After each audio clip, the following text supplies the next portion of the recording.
Hello, everyone.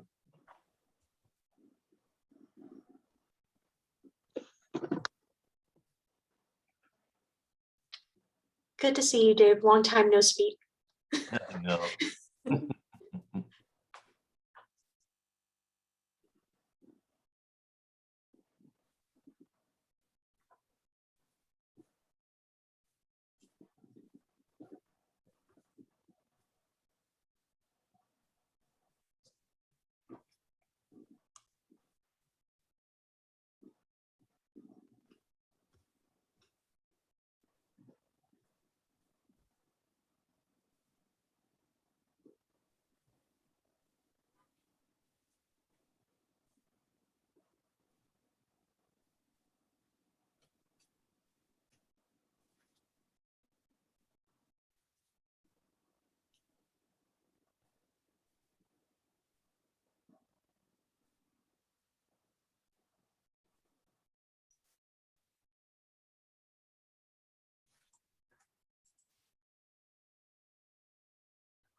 Renee, can I talk business for a moment?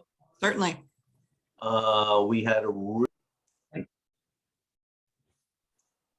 Hello, everyone, and welcome to the Nonprofit Academic Centers Council Professional Development Webinar Series. Today, we're going to talk about co-curricular offerings and community partnerships. And our facilitator for that is Dr. Alicia Shatterman. I'd also like to, before I introduce Dr. Shatterman, I'd like to call out two folks, Heather Carpenter, who's a NACC board member. She originated and is organizing this series behind the scenes. And Nicole Collier, our executive director here in on the webinar, who makes it all happen. I'm Renee Irvin. I'm currently serving as NACC president. So Alicia Shatterman is the director of the Center for Nonprofit and NGO Studies and associate professor of nonprofit management in the Department of Public Administration in the School of Public and Global Affairs at Northern Illinois University. She's also a NACC board member too. So welcome, Alicia. Thank you, Renee. I'm going to apologize a little bit if my internet is wonky. I'm visiting family up in Ontario, so hopefully the internet stays close enough. If it gets wonky, I will turn off my video. Maybe that'll help. So I wanted to, and I'll introduce some of my panelists as well. So our kind of an overview for today is I'm going to talk a little bit about the center itself, and then we're going to hear from three of our partners. And Deanna, Jill, and Lori were very gracious to give their time and give their experiences. And then we'll have a little summary at the end describing kind of different types of community engaged partnerships, and then take some question and answers or think about maybe some future opportunities. So joining me today is Deanna Cada. She served as the executive director of the Dekalb County Mental Health Board since 2015. Her experience includes working at the Kane County Court Services and the Dekalb County Community Foundation, which is where I met her when I came to NIU in 2010. She has a bachelor's degree in sociology and a master's degree in human and family resources, applied child and family studies, all from NIU. And she's been an instructor of sociology as well as in our center. She serves on our center's advisory committee and on the steering committee for our local Dekalb County nonprofit partnership, among many other civic and community organizations. Also joining me is Jill Olson. Jill is celebrating her 20th anniversary as the executive director of CASA. Didn't want to let that anniversary go by, Jill. She also is in private practice as an attorney. She earned her bachelor's degree in English from Cornell and a JD from Valparaiso University. She's served a number of community organizations, including past chair of the Dekalb County Nonprofit Partnership Steering Committee, and is a current member of our advisory committee. And Lori Bavona. Lori recently became the executive director of Not-for-Profit Resources, formerly Volunteer Center for McHenry County. She previously served as their program and outreach director. And she has over 20 years experience working in marketing and development. And she comes up with the best marketing titles and program descriptions. She's worked in a number of different nonprofits of various sizes and missions, including Pioneer Center for Human Services, the Rouse Center for the Arts, American Association of Neurological Surgeons, and she's an alumna of the Leadership Greater McHenry County and has been a member of a number of nonprofit organizations and committees and advisory groups. So I'm joined by very illustrious 3 community partners today, and I'll kick off with my part, which is really talking about the center, a little bit of its history, and then kind of get into how we view community partnerships. So the center itself was created 10 years ago, and now 11 years ago, I guess, 2010. And it actually grew in a little bit different way than many centers across the United States. Many of them were created by external forces, foundations, for example. Ours was created very internally through an internal strategic planning process that the provost at the time kind of kicked off. And it was one of those provost initiatives that come up with big ideas. Everybody pitch a new something, a new initiative, a new interdisciplinary something, and then let's see what sticks. And so at the time, the center was really pitched as an interdisciplinary center. The focus then was very definitely at the graduate level when it was originally pitched, around graduate certificates, a graduate degree, maybe focusing more on international, because our public administration program goes back over 50 years, and it had a nonprofit specialization at the time, but we really didn't have any real focus on international NGOs. So that's kind of where it was pitched initially, and the provost and other folks kind of kicked that around. There was a very interdisciplinary committee that got together, and then they decided actually we should probably start with is an undergraduate degree. We have some programs and courses. That's actually what launched the center, a major, minor, and now a certificate in 2010. I came to NIU for the interview in January of 2010. And for those of you who are in the Midwest, I can appreciate visiting Dekalb, Illinois in January. And I was hired along with the first director of the center, Judith Hermanson. And so both of us came to campus in August of that year to start this center. It is not a tenure home. We're an interdisciplinary center, so the tenure is with our discipline home. So I'm tenured in public administration, and it was just the 2 of us and a graduate assistant for a little while. A program coordinator was eventually hired almost on a contract basis to start, and then we hired our second joint faculty member coming out of anthropology, and then 2 years later, a third joint faculty member in sociology. And those, all of us, the 3 individuals who started with the center, were still here, which is also amazing that we're all here. So really what separates us and many centers is that we do have this outward focus on community. We are definitely interdisciplinary faculty. We try to connect with donors and funders. We try to connect our students with nonprofits, both locally and regionally. So Northern Illinois University serves everything outside of Cook County, Chicago, all the way to the Iowa and Wisconsin borders, and then down to that Route 80 line. So we serve, and I don't know if I added it up, but say somewhere around 11 counties across the region. Of course, because we're based in DeKalb County, our strength and our initial history really goes back to that partnership with the county. A lot of our internships and things like that kind of kicked off here in the county. So our vision is a little bit to understand both the role of nonprofits and non-governmental organizations as that term is used more internationally. And also where we want to try to analyze those social structures that underlie why those organizations are needed beyond just how to manage them. We are not an undergraduate management program. You can take courses in management, and we offer those, but we really want to dig a little bit deeper. So the center's committed to that growth and development of civil society, and we do that very typically, like many academic units, research, community engagement, and then training our next generation of community leaders. Broadly conceived, many of our graduates go into the nonprofit sector, but they all don't end up there. They go in very different directions. So if we think of a traditional academic discipline, it's really tied to teaching and research. That's primarily what most academic units are. Because we have this interdisciplinary center, we also do a great deal of community engagement, and other disciplines do too, but I think we do a little bit, maybe more than the traditional disciplines. We have an advisory committee, so the Deanna and Jill are currently on that advisory committee, and that's about 18 people right now. About 60% of them are alums. That's one form of how we reach out into the community. I mentioned the internship program is another one. So we look at the internship program as being a real opportunity for students to test what they're interested in the sector. What they're not interested in the sector is sometimes the case. It's often their very first professional job of any sort. So we help them do their resume, cover letter, interviewing, all of that stuff. And our goal is that they're all 100% funded. And so that's our long-term vision that we've been working on for a couple of years to do that, because we really think that that's important, both for equity for our students, so that more students can do our internships. Right now, about 70% of our majors do an internship, and our goal is to get that up to 100%. We also do smaller kind of externships. So, 1 day or 2 day visits to these organizations to get to know them.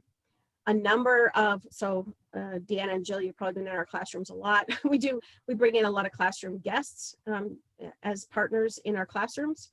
Those often lead to course projects. So we have a number of courses where we do applied projects with our students. We also do service days. So NIU does a broad service day initiative to get people, students into the community. And I think around 1,200 students across NIU participate in those. So that's another way where our students kind of do community engagement. And then we also do, and before COVID, we were engaged in study abroad as well as alternative spring breaks. So those are a few more areas where we've been able to really connect students to get them outside of their local community, whether that's still within the country or outside of the country, to do those things.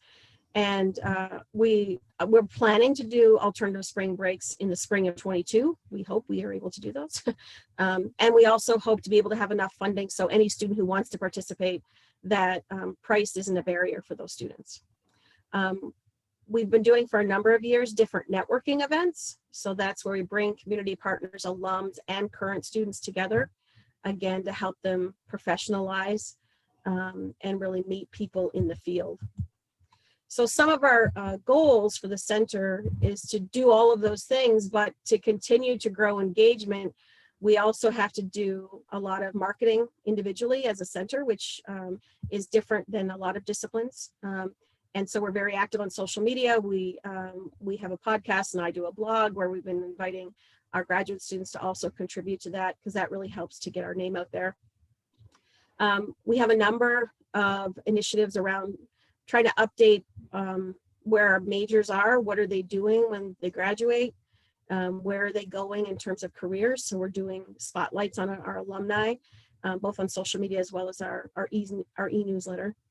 And I think for the overall goal, we want to be recognized both for the scholarly activity that takes place within the center from individual faculty members, but also how that research can impact the kind of the practical day-to-day reality of practitioners.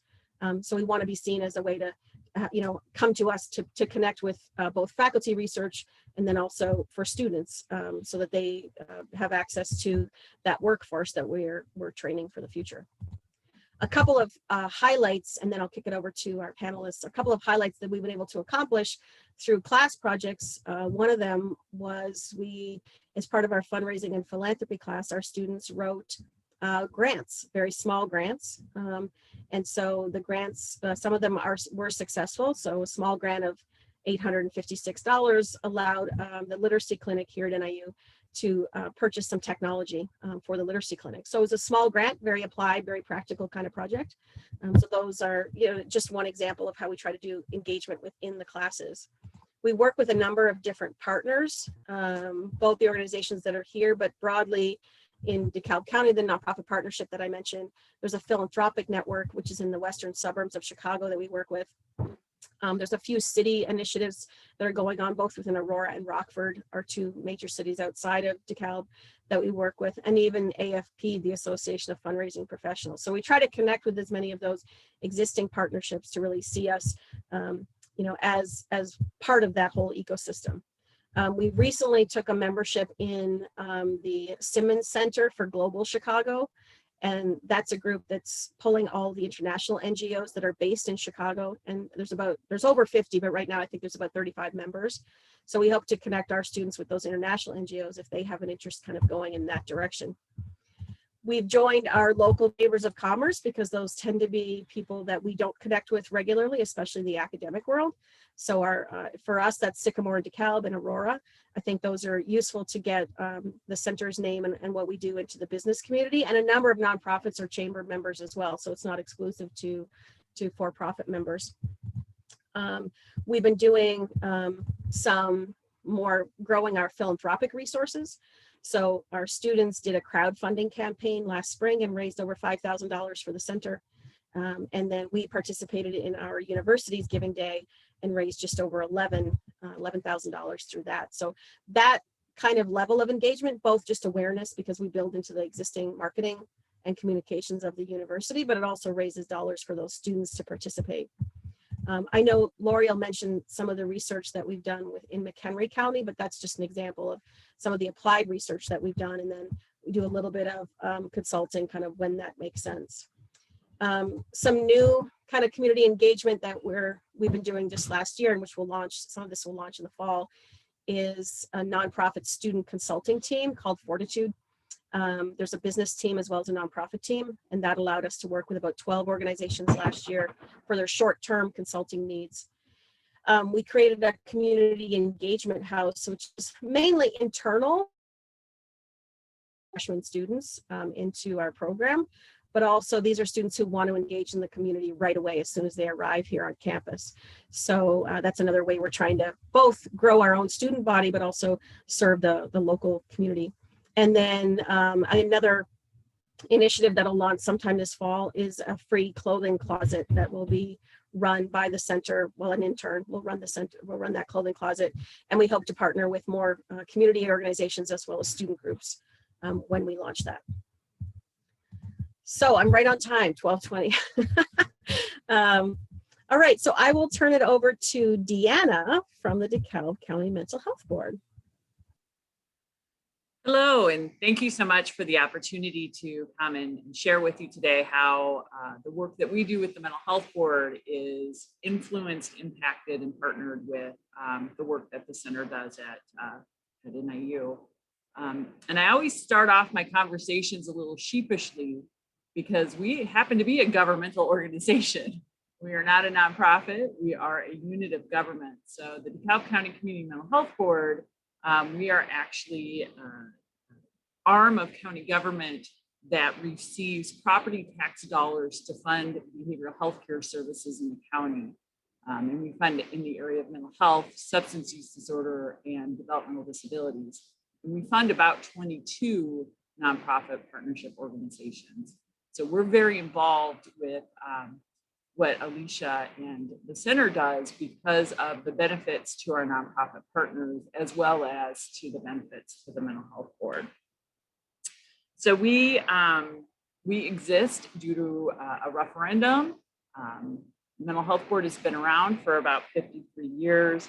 We have a 9-member volunteer board that ultimately makes the funding decisions. Our nonprofit agencies apply to us on an annual basis for funding, and those funds cover operating costs. So we are one of the few funders out there that does cover operating costs for our partner organizations. Last year, we funded about $2.5 million in funding, and we fund everything from little itty bitty mom and pop nonprofits to giant corporations such as Northwestern Medicine. So we really have the gamut when it comes to our nonprofit partners. One of the things that I always like to share is our mission statement. And it's through leadership and funding, the DeKalb County Community Mental Health Board supports access to high quality behavioral health care services for residents of DeKalb County. And we're really proud of that mission statement because for a long time, the Mental Health Board in DeKalb County had the same mission statement as every mental health board throughout the state of Illinois. And we decided we wanted a mission statement that really described what we do in DeKalb County and that we then could be held accountable to and have some outcome measurements for. But we didn't know how to do that. And so we were really lucky that we had Dr. Shadaman and NIU and the NGO department to be able to call to do the consulting and help us come up with that mission statement. So that was the first partnership. I started work here with the Mental Health Board in 2015, called Alicia and said, hey, we need some help.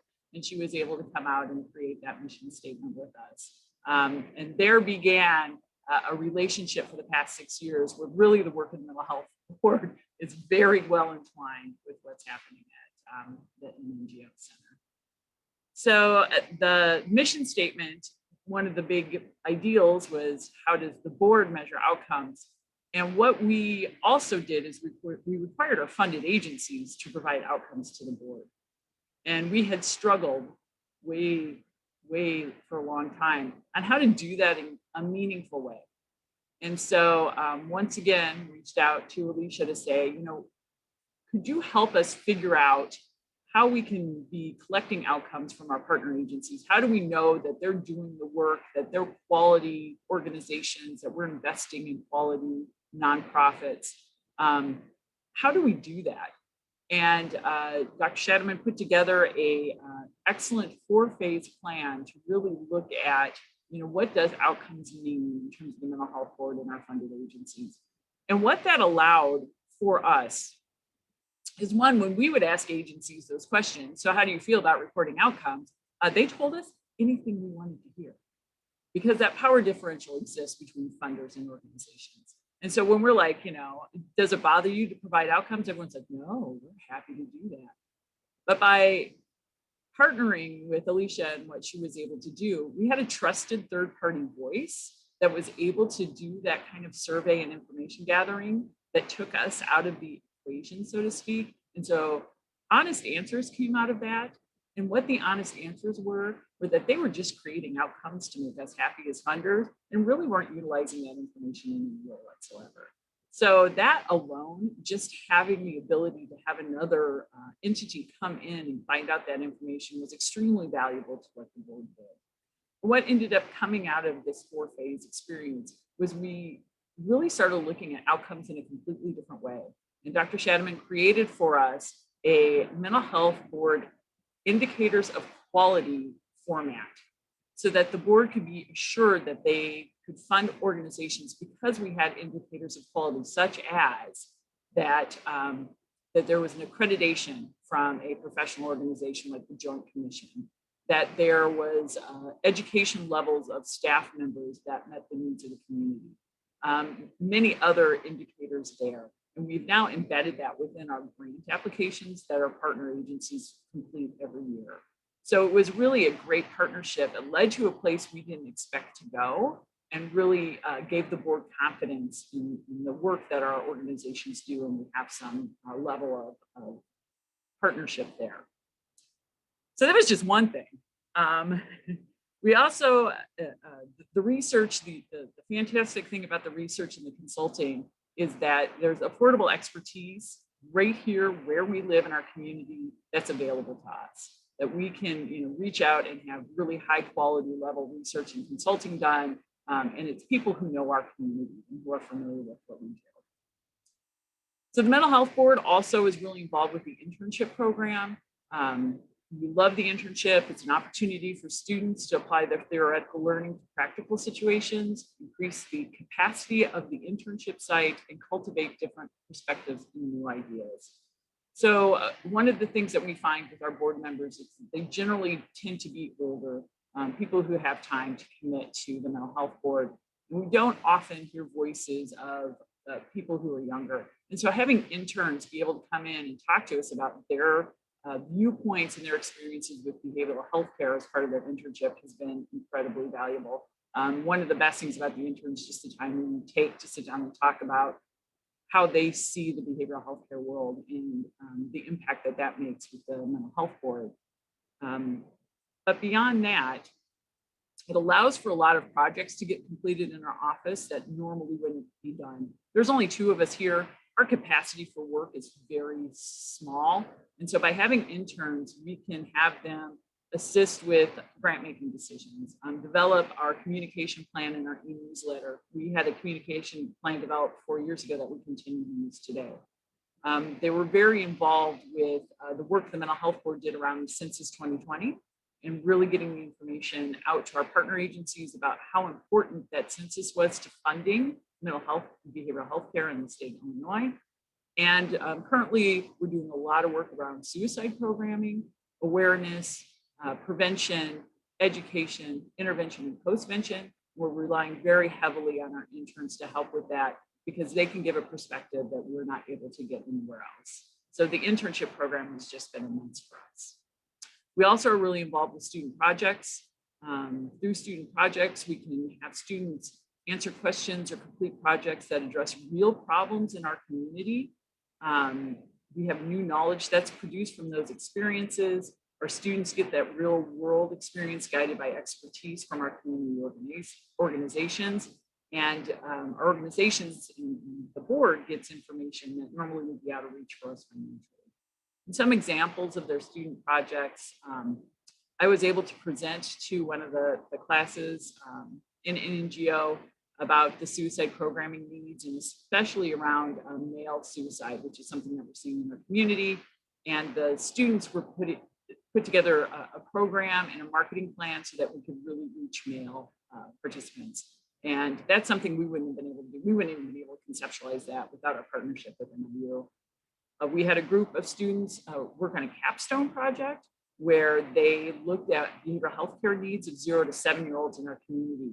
And they came to some conclusion about what those needs were that matched perfectly with what the expectations of the board had. And so it just reinforced the information we thought we knew, but the students were able to provide that for us through a really excellent research-based project. I also have been really honored to be able to teach at the center. I teach the nonprofit and community engagement course, and that has really allowed us to expand the reach of student projects into the real world and for our organizations and some of our initiatives to benefit from that.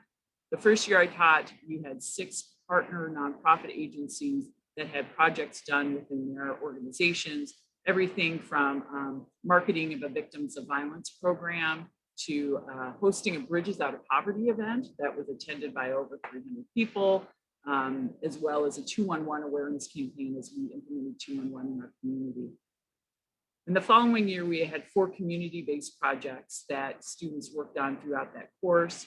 The right to vote, as it was the election year, working with a nonprofit center in Aurora that Alicia mentioned, the Family Justice Center needs study to see if that's something that we had capacity for in the city of Dekalb, and then also the Census 2020, which was critical for us here as we kind of hovered right around a number that we needed to make sure all of our residents were counted for. And then I participate on the advisory board. This connects the center with the community and the community to the center. It provides fresh insight, community connections, access to resources, and public relations that without having that advisory board, I don't know how we would get the information back and forth between the university and the community. And it's really great to be able to talk about what the needs, interests, and perspectives of the nonprofit community are and how we can incorporate that into curriculum, and then those benefits of research and community engagement. And it also really gives us the ability to say, you know, what would be great? We should have a class about this, and we can talk about that and see if that happens.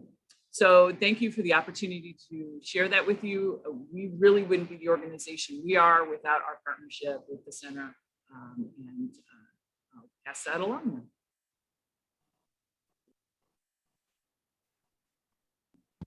Thank you, Deanna. Okay, Jill.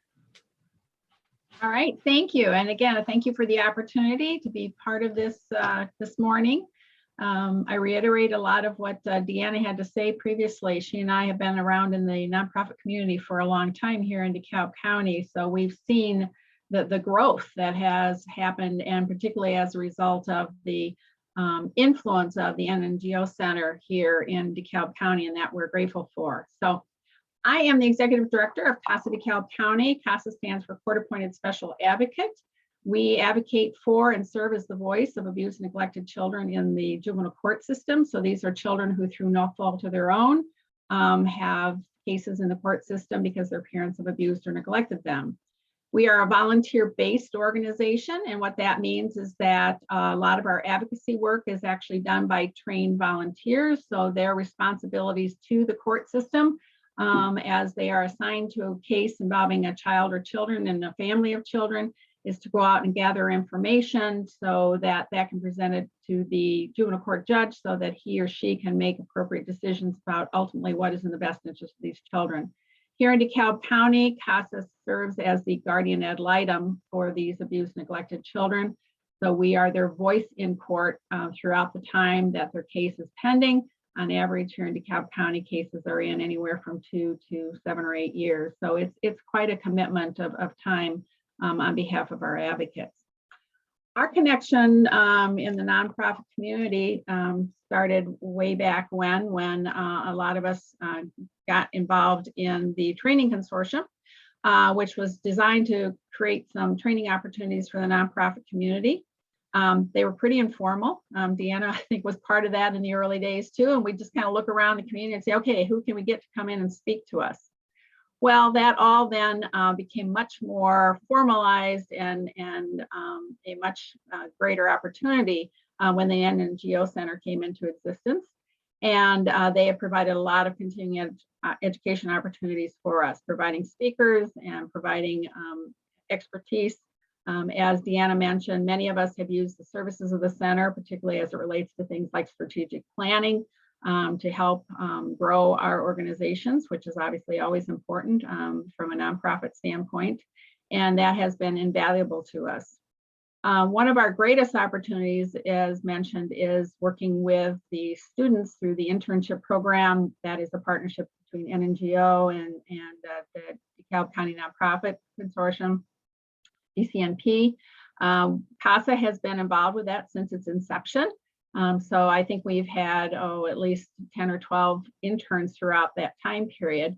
And I have always found that that is a wonderful opportunity to connect with the younger generation and the future generation, as I see it, of leadership in the nonprofit community. As stated earlier, I came into nonprofit management by a very circuitous route.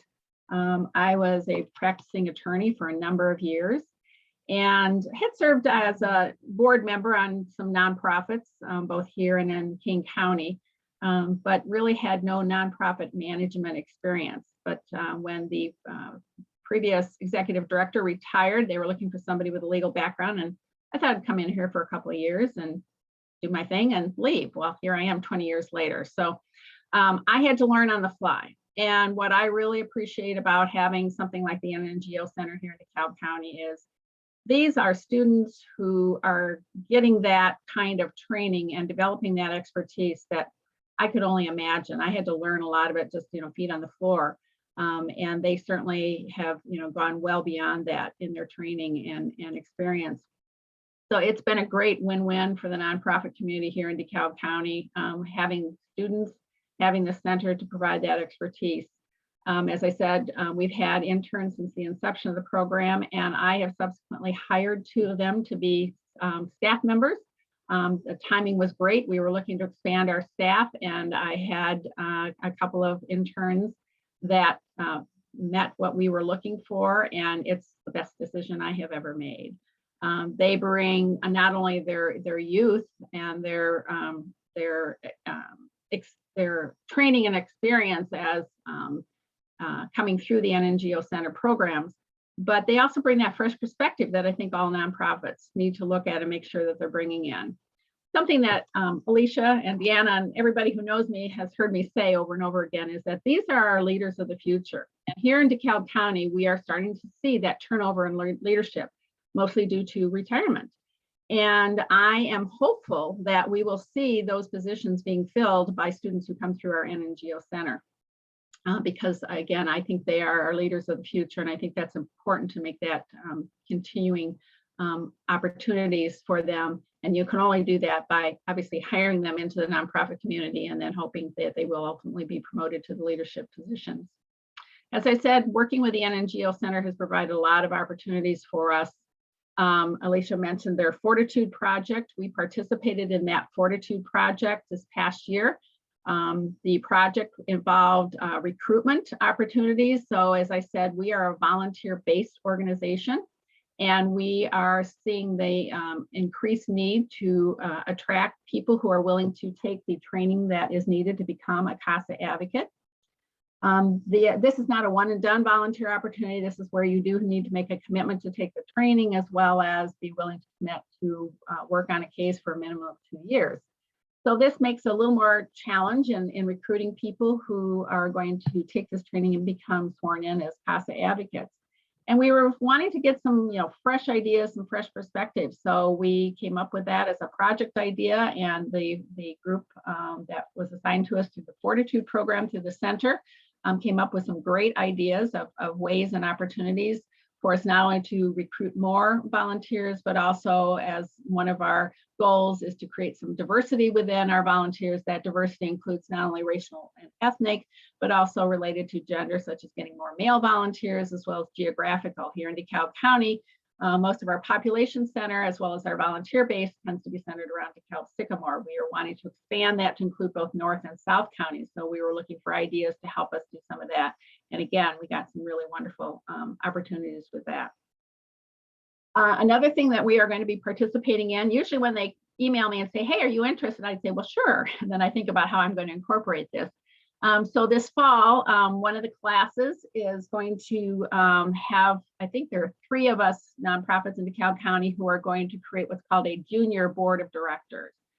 And it's an opportunity to give the students an opportunity to serve on a nonprofit board in a certain capacity. We're still kind of figuring out what that's going to look like.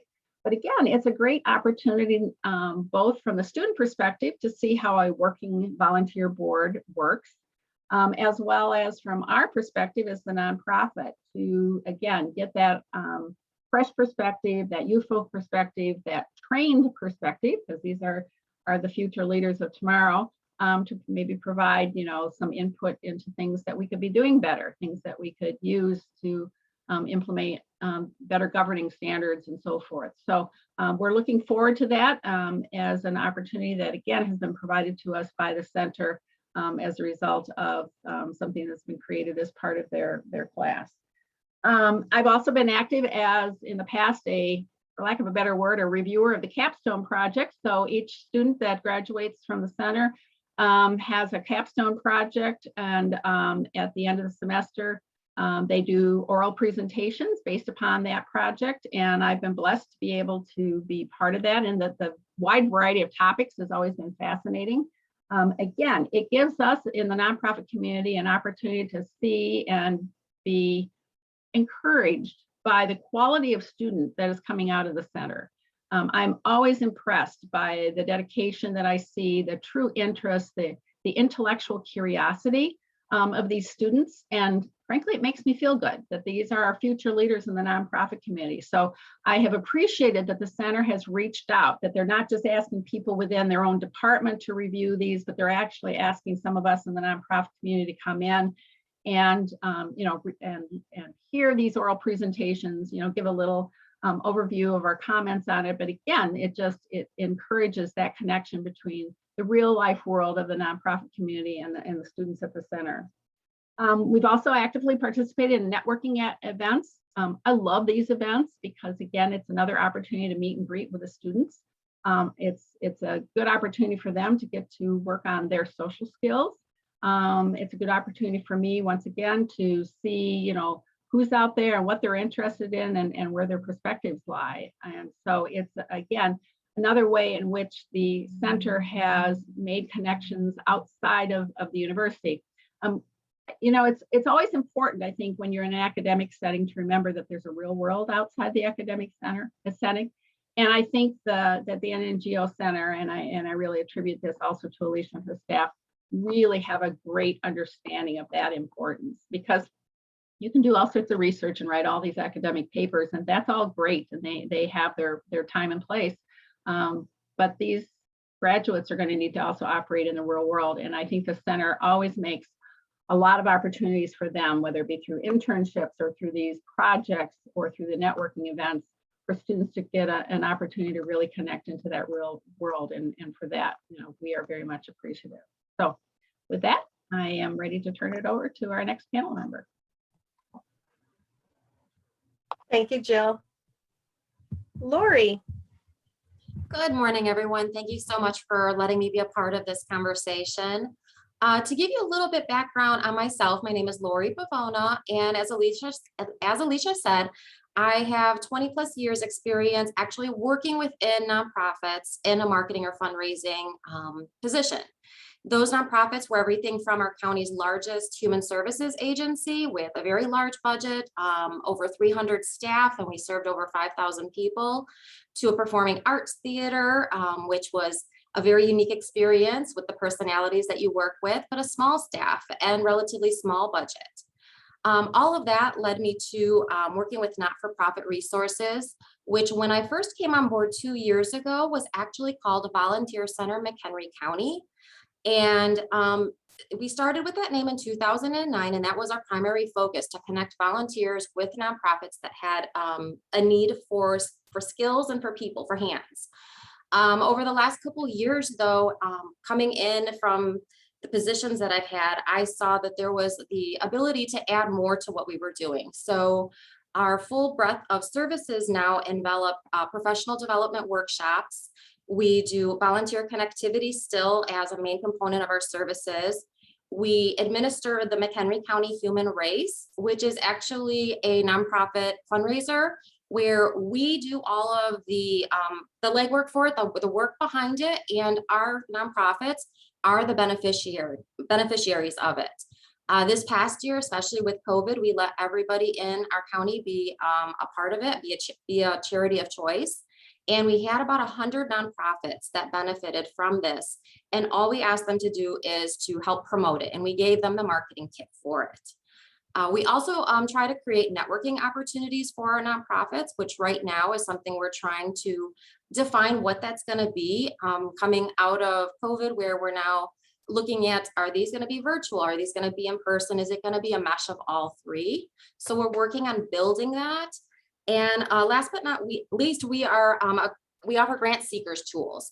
We are our county's network site partner with Foundation Directory Online. So all of our nonprofits in the county can use that resource here for us whenever they have need to, at no charge, no fee. We welcome them into our resource center and they can access that. By far, the biggest thing that we started with partnering with NIU for, though, and with Alicia, is those professional development workshops. And what was really nice with that is that brought a level of prowess and best practices to the classes that we were offering, because we go out to, there's 4 funders in our county that provide a lot of the resources to our nonprofits. Those are the United Way, our Community Foundation, our Mental Health Board, and our Planning and Development Department. Collectively, they invest over $20 million into our county. So we talk to them, and I talk to them on an ongoing basis of what are the issues and the problems that you're seeing. And I really want them to get into the nitty gritty. A lot like Deanna said, it's outcomes. Coming from a nonprofit, I can 100% agree. We hated tracking outcomes. Rarely did we use them the way we should have. But it's a necessary tool, and all grant applications want you to use a logic model, and they want you to use outcomes. So we created a set of workshops in partnership with NIU that would help them learn for what was the tool, how do I use it, and how do I actually take it and make it practical to use in my practice, in my nonprofit. So it actually has multi-purposes. They've been along for that ride to do that with all of our workshops. As we get information fed to us from our funders on where there's knowledge gaps and where they're seeing lots of mistakes being made, I reach out many times and say, hey, can we put something together like this? This year, we've even gone so far as to some of our classes. I asked Alicia, I was like, so can we shake it up a little bit? Can we add an industry expert panel to it? And bring those experts from your county, not mine, because I know well and good, none of us here in our county want to listen to our peers lecture us. So bring them from your county over here and have them share their perspective, because then it's a more safe space for us. And they're still getting that information. So that's going to happen with one of our classes this year. And I'm really excited because I think it'll have a very good reception and bring some information into our nonprofits that they wouldn't go seek from themselves. I think it's pretty safe to say that not a single nonprofit out there excels at investing in its people. It's kind of like the last thing on the list always, because you put all of your resources and all of your money into delivering your mission and your programming. And then you try to find and piece together the best you can do to allow your staff to grow. That's where we come in and try to create the tools and resources that they need to excel, to take every dollar that comes into their organization and make it worth that much more. I always tell Alicia, and I was so excited when I found it, that there was actually a study done by McKinsey and Company that looked at the Boys and Girls Club of America. And they found, by looking at the investment in professional development workshops and education, that for every $1 you invested, it initially right off the bat had up to a 4-time return and had the potential to have a 6 to 7 time return on investment. So that's something that we use when we go around and talk to our different funders and our different partners of, if we can really excel at this, we're not successful ourselves, we're making our nonprofits successful. We're making sure that they're delivering the best services and programming that they possibly can in the community, that they're using every single dollar that organizations like Deanna's is investing to the greatest ability that they can. And they're doing it with best practices. They're doing it without cutting corners. The new project that we did with Alicia specifically, I worked with, right at the beginning of 2020, we had started internally talking about doing a survey of our nonprofits and see where they're at, what do they really look like? We make a lot of assumptions and we make a lot of, it looks like, but we really don't get into asking and getting some actual true facts on it. COVID hit. And we decided, oh, it's the worst possible time. Nothing looks normal.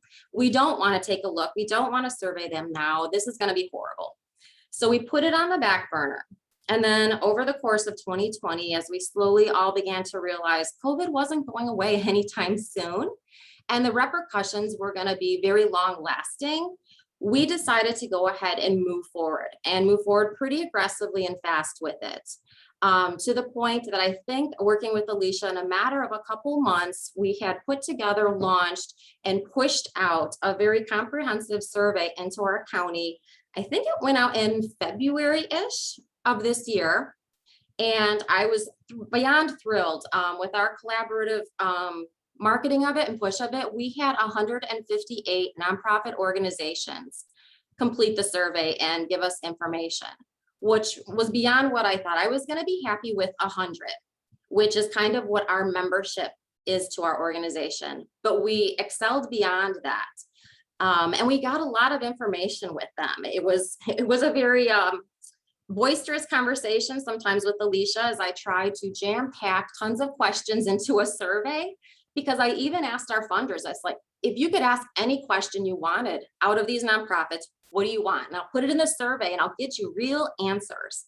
And so it kind of kept creeping up and up and up. And, you know, it's like 30, 40, 50, 60 questions. Alicia's like, they're going to have to take half a day to fill this thing out. So we trimmed it down a little bit, but the information we got was amazing. And because we had so many responses, I think that really gave validity to what the survey said. We learned things like, you know, over 50% of our nonprofits never even bothered applying for COVID relief funding. We learned, you know, all kinds of, you know, the average sizes of our nonprofits, 10 or less employees with budgets of under $250,000. We asked about professional development. We asked about HR practices.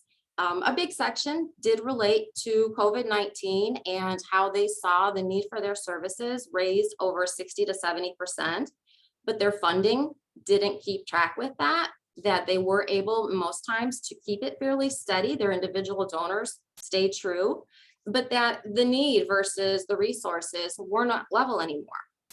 All of this, the information out of the study, we then, once we had the final product, pushed out to all the funders. I'm having trouble hearing you. Sorry. We pushed it back out to our funders, and we also pushed it out to all of our local politicians and our legislators so that they would have that information as well. And it's become a common tool that we've used in our county in making decisions and figuring out what direction we need to go next. Where's education potentially needed? Where is its networking? Where are resources and tools? And so we're constantly using it as a way to make those determinations and then create action out of it. For this next year, I know we are continuing to build on our classes and our workshops with Alicia, and she doesn't know it yet, but I have some ideas that I'm going to be talking to her about on ways to craft some new things. And now she's going to have an extended vacation up in Canada and not come back. But our goal is just always to be there. I know, from being in a nonprofit in the trenches, always wishing what I could have resources for, someone could show me how to do. We're creating that. And it's kind of like a kid in a candy store for me, where I'm able to give back to nonprofits and the staff the things I wish I had had available to me at the time. So that's really the role we play here in our community. It's a very unique one in that our mission is to help other nonprofits build capacity and become stronger. And yet we are a nonprofit ourselves. But I think it's vital, and it's a great conduit to get the tools to the nonprofits that they need.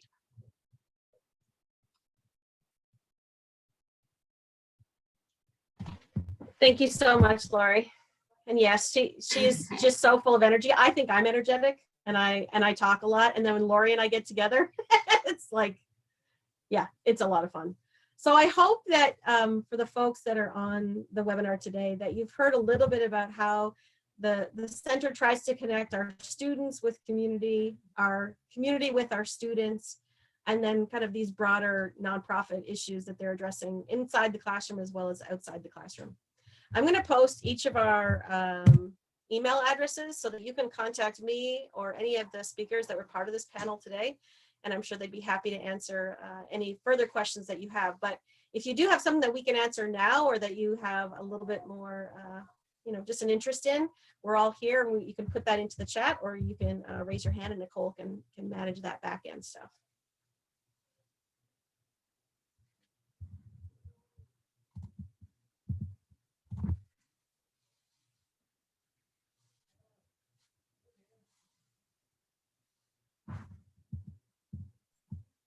I don't have an Any immediate questions question. at all? Or everybody's gonna be quiet. No, I was going to say, I don't have anything immediate with your three panelists. You really covered a lot of ground. So don't feel bad if there's no other questions. It was a very good presentation. Thanks, David. Thank you very much. Awesome. Well, Nicole, did you want to do any wrap up, or I think Renee might have as well, to talk about our next webinar? Right. I just, before we close, I want to say kudos to the center for the wide range of community touch points there. That takes a lot of effort, and it takes actually a very special kind of faculty member to want to do that and to reach out instead of going insular, right? So it takes good faculty recruitment practices when you have an opening to really vet the candidates to see if they're going to be able to engage with the broader community, or are they going to close themselves in their office and just do that. So it's a little overwhelming in a way to hear all about the various things. It's like, oh, if we only had the time. But each campus has its different way of finessing very unique touch points with the community. So it's been a fun just listening in on this. So anyway, I want to invite you to next week's webinar, next month's webinar. It's in 4 weeks on September 1st. It's developing and managing your program budget, and here's a good one, fundraising for your academic programs. So we will welcome you there too. Thanks, everyone.